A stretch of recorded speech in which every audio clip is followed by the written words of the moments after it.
এ যেন যুদ্ধ বিধ্বস্ত কোনো এলাকা। একটি এলপিজি ফিলিং স্টেশনে বিস্ফোরণের পর এমনই চিত্র এখন রংপুর নগরীর সিও বাজারের।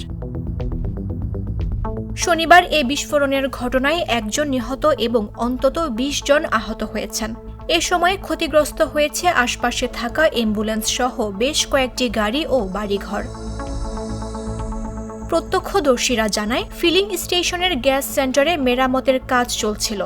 হঠাৎ করে গ্যাস মজুতের ট্যাঙ্কে বিকট শব্দে বিস্ফোরণ হয়।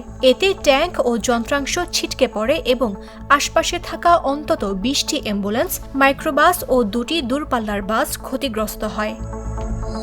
ভুক্তভোগীদের দাবি, এমন একটি ঝুঁকিপূর্ণ কাজ করার আগে তাদের কোনো রকম সতর্ক করা হয়নি। ঘটনার পর এলাকায় আতঙ্ক ছড়িয়ে পড়ে এবং কিছু সময়ের জন্য রংপুর-দিনাজপুর মহাসড়কে যান চলাচল ব্যাহত হয়। বাইরে বের হয়ে একটা ভয় এবং আতঙ্ক একটা মনের মধ্যে বিরাজ করতেছিল।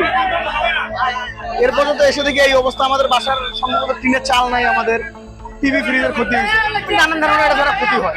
তবে আমরা এলাকার মানুষ খুব আতঙ্কে এবং বিরাজ করতেছি, এটা ভয় আমাদের মাঝে। ট্যাঙ্কে গ্যাসের অতিরিক্ত চাপের সৃষ্টি হওয়ায় বিস্ফোরণ হয়েছে বলে ধারণা ফায়ার সার্ভিসের। দুর্ঘটনাটি ঘটেছে যেহেতু এলপিজি ট্যাঙ্কার ছিল, এটা আন্ডারগ্রাউন্ডে এটা মেরামতের কাজ করতেছিল। মেরামতের কাজে কোনো রকম কোনো পাশে চাপ সৃষ্টি করছে এলপিজি গ্যাসে, এই কারণে এটা বিস্ফোরণ করেছে। এলপিজি গ্যাসের চাপটা অনেক বেশি থাকে, স্কেলটা আরো বেশি থাকে, এই চাপের কারণে এটা বিস্ফোরণ করেছে। এ ঘটনায় আহতদের রংপুর মেডিকেল কলেজ হাসপাতালে ভর্তি করা হয়েছে।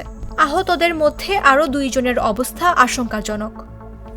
মামদুহা রাইসা, জাগো নিউজ।